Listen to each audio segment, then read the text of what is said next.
Hello Pisces, and welcome to The Shape of Time, the 2024-25 Astrology Studio reading. I'm Eric Francis Compolino, your friendly neighborhood astrologer and dog nibbler, here with a little more about your astrology. A little, maybe a lot, who knows. I only have a few main points to make, and I'm going to do what I've been doing in many recent readings, which is I'm going to talk about the grouping of events that is currently taking place from Aquarius out to Gemini, and your sign is situated right in the middle of that encounter.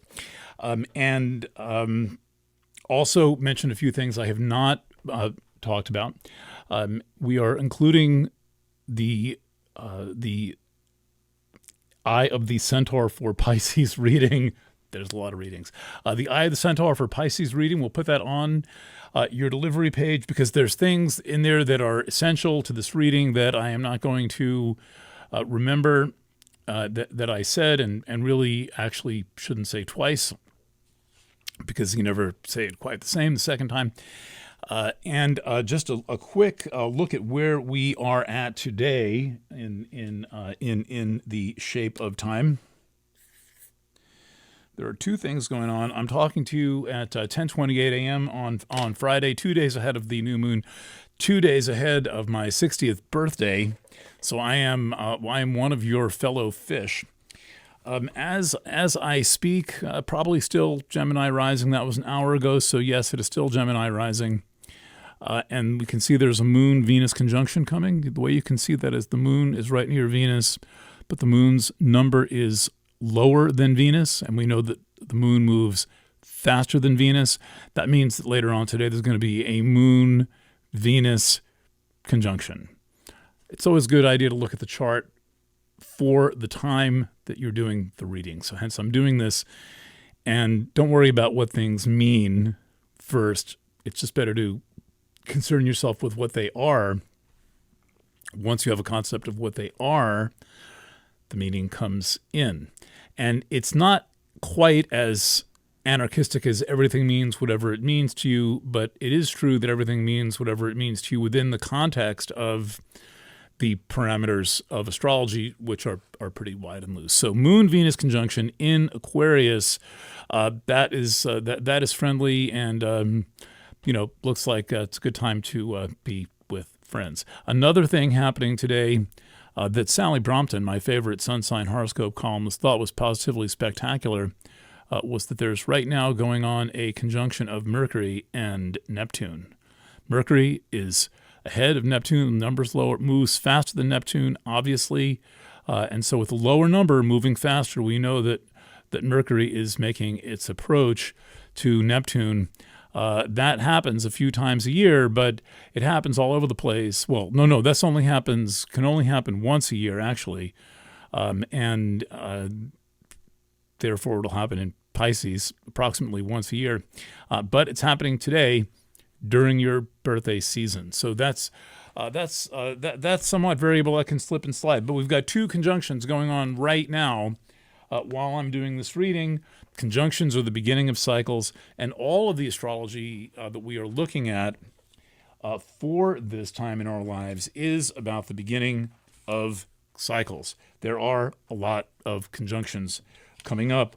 The first and most important for you of which is the conjunction of the moon and the sun in Pisces at the Pisces new moon. That takes place on very early Eastern time on Sunday morning. So that's I think that aspect is very much the heart of the matter for Pisces astrology this year. That is really, if we're talking about for everyone, that's a pretty good solar return chart to have.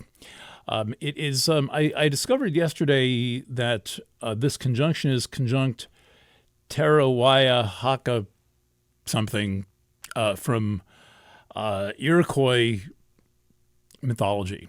This is the corn goddess, and so the corn god. There's a similar named goddess who's the goddess of beans and tobacco and squash and everything.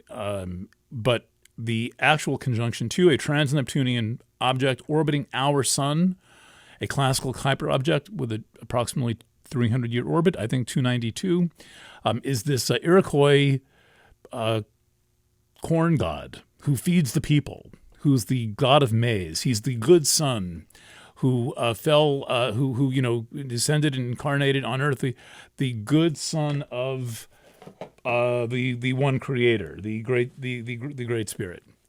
And so without having to need the details of Iroquois creation, we're talking about a myth of fecundity and abundance and having enough food.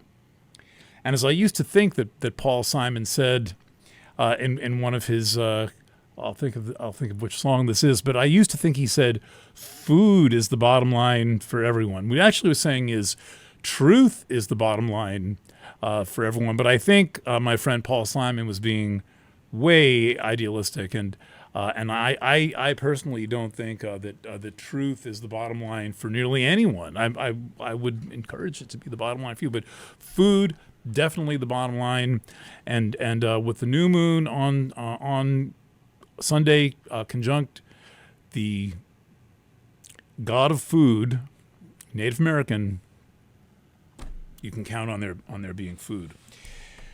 So I'm going to work with a couple of different charts.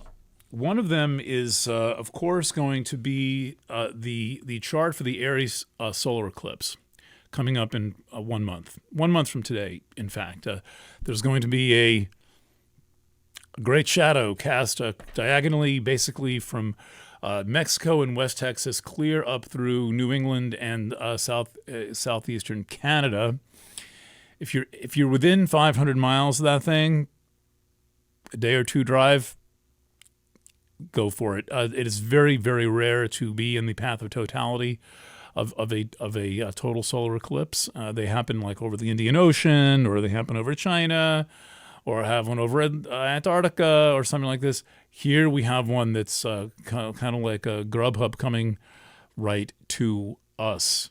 And 500 miles is nothing. And the beauty of a total solar eclipse is it doesn't matter if you can see the sun, because it's going to get dark wherever you are, and that's real interesting to experience that. But I want to come to that second. First, I want to talk about, first, starting now, I want to describe this chart for the new moon taking place on Sunday. It is quite an exciting chart. And so this is what it looks like. I like to make these charts big, and as you probably know, I'm not really into doing the whole edit the graphics in stuff. It makes these videos possible because I'm not sitting in the editing console for 8 hours to make a 15-minute video. And this is kind of fun, actually. So this is my actual chart for this, blown up from this. And you can see that the moon and the sun make their conjunction at 2017. That's at 5 o'clock Sunday morning. And it is right on the right as the third decade of Pisces begins, and it is.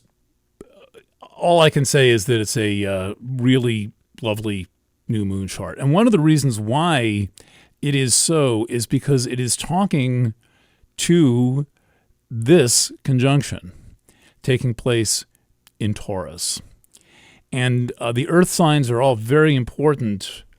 Let's get some more light here. The earth signs are all very important to the water signs. The aspects are almost all friendly between the water signs and the earth signs, and this conjunction is especially exciting. This conjunction comes up in April 20th. And it is the alignment of the ruling planet of Pisces, Jupiter. I don't use Neptune as the ruling Pisces. Neptune certainly has an affinity for Pisces, but the classical ruling planet is Jupiter. So I like, even because I work with all these planets, and I work with minor aspects, minor planets,